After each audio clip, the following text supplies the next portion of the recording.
how he does what he does and further on in games is because his family was murdered by by Templars too, but also because his family had to flee the city with his mom and his sister, and his uncle Mario found him on the road to help them out because he had heard about it, and they returned back to Montergione, and he that's like the Mass-IF of Assassin's Creed 2. And so basically you learn some stuff or whatnot, and then you just kind of, it's basically, I don't want to say it's like number one, but yet you travel to other cities and stuff like that, do missions and whatnot like that. The normal kill people as you learn and to progress your way as to becoming an assassin and where you're playing as Ezio. And another thing that I love about Assassin's Creed 2, you can use the shops. Yeah. Like in Assassin's Creed 1, you'd have all these Arab people screaming, "Hey, come buy my product!" or all this extra stuff. Saladin. Oh god, that was a classic in number 1. Oh jeez. But in number 2, you can actually go to shops, purchase armor, weapons, medicine, stuff like that. And then all assassins. Oh shit! Hold on real quick. You keep going. All right. So, basically what he was saying is that with the shops, it was people screaming your name, screaming like, "Hey, buy this, buy that, buy this, and buy that." And then in number 2, it had more of a system to it. It was like there were these vacant spaces where you could sit there and renovate a store. Each time you renovated a store, you had money growing and growing and growing, and this would go to your bank. And banks also had to be renovated. So if you were buying all these stores without a bank, you weren't getting any money. You weren't getting any money in the bank. You weren't getting any money from the bank, I mean. And so with this process, this brought a more this made the game more lasting, if you ask me, because as I said, I didn't play 2, so we're gonna do a little Brotherhood skip here. In Brotherhood, I know that the whole wanting to get every single store and then get every single item, it leaves a lasting appeal onto the game, and that made the game more entertaining in its right. So another thing that about the stores that I do like is it's not just a steady, this is all you get, you know what I mean? It's more of the more you progress through the game, well, this is basically most adventure games, but the more you progress through the game, the more things you unlock, meaning the more there's basically a whole bunch of things you're gonna buy, leaving you with a whole. You can't just save up money for no reason. You're gonna buy things, and this is a good thing. You want to be able to save up money, assassinate people, and loot people, and have a need to spend it. And Assassin's Creed is really good at that. Especially the thing, I don't know if it's in number 2. Actually, I do think it's in number 2. But the tailors had this thing where you could change the color of your clothes. You can buy maps to find things, and all of this was really good. Hold on, I got a message on my ACR. Blah blah blah. Okay, so yeah. Anyways, it's the tailor shop. To me, it was a really cool thing, especially since running around with a black robed assassin. It just is it's awesome to me, if you ask me. I just love the black clothing and what you could do with it. It really I thought was a good addition to the game. So what I basically talked about while you was gone was just each and every one of the stores and what they did and how the renovating system worked with the money going to the bank and everything. That's basically what I talked about. So you can continue from there. Yeah, my bad. I was burning food. No, it's good. It's okay. I know how that is. I got food in the kitchen right now. I know how that is. Yeah, but anyway, all Assassin's Creed tie into any type of piece of eating. The first one was apple.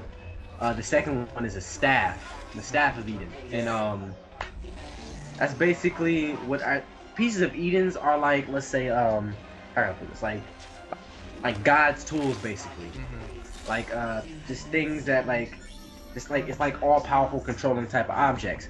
And Ezio further goes on throughout this storyline, and he makes a new enemy about what's his name, the Pope. Yeah, the Pope. Yeah, the Pope. The Pope. Pope has the staff of Eden, which is also a mind control thing, and also like if you use with the apple of Eden, it just all hell breaks loose. Yeah, it's put in the wrong hands, basically. But like in number 2, what you really find out is about like a not a secret organization, but like the creators of life, basically. Yeah. And then it kind of leaves you in that kind of situation too. Yeah. Too. And then that's it just right where Brotherhood opens up. Right. Yeah. There. So. Yeah. I mean, what we really have failed to mention was Desmond. Yeah. Desmond is basically all Assassin's Creed is based on is ancestry, past lives, and stuff like that. Like Altair was a past life, Ezio was a past life. And basically all it is like the Templars in the modern day need to help. They want to find these pieces of Eden to use for like just evil or whatever. And Desmond's ancestor Altair and Ezio are the closest. They've had direct contact with these pieces of Eden, and they know where they are. Yeah. And they use this thing called the Animus to relive. Yeah. So they can relive his ancestry line. Like in Assassin's Creed 1, he was trapped in a place called Abstergo, which is basically Templars run this. Yeah, basically the Assassin's Creed headquarters, but the Templars headquarters. Yeah. Yeah. And then so like he's captured by Abstergo. They put him in the Animus in the first one. They do all this stuff, but in the second one, what he does is he escapes Abstergo, and you meet this girl, number 1. Her name is Lucy, and she's the one that helps you escape. Yeah, she's an assassin, but she's undercover as a Templar. You'll practically figure this out at the end of 1, a little hint secret thing with the whole missing finger action. Which is actually a really huge contradiction, considering that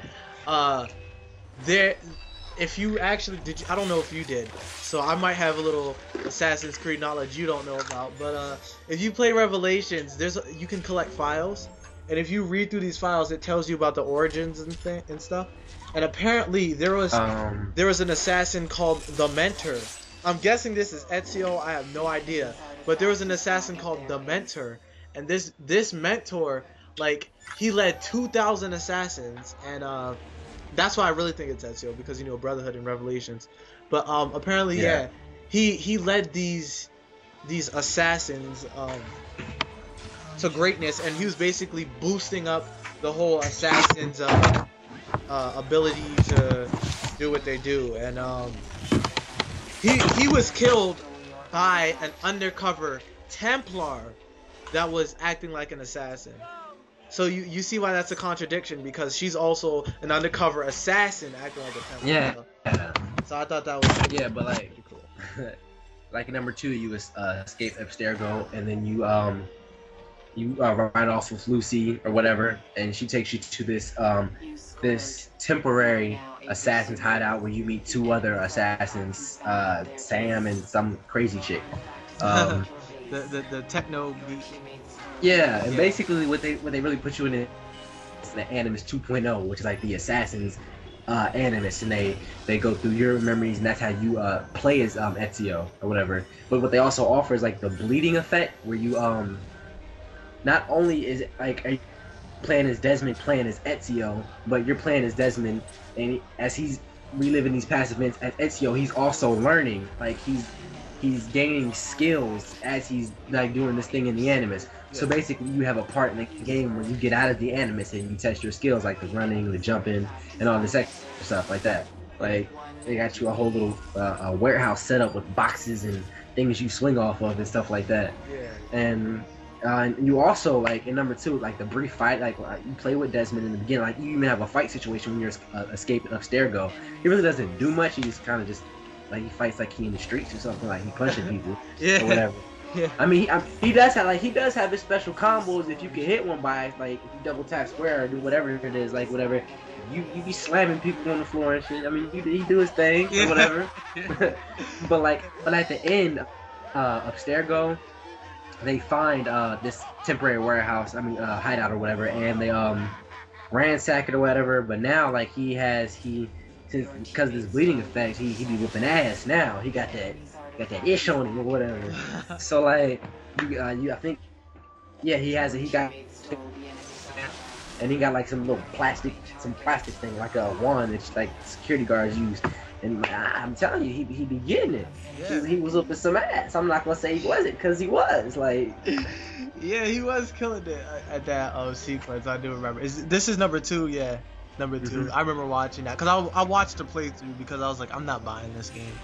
I not that I didn't want to. It's just, guys, I don't make that much money, considering I don't live alone, if you guys don't know that. So, yeah, I'm still getting games bought by my dad and everything, and he doesn't even like buying games, so that's a whole nother story that I'll get into later in some other commentary. But no, that game I saw the playthrough. It was a really good game. But let's segue on to Brotherhood. Well, basically, the title explains itself.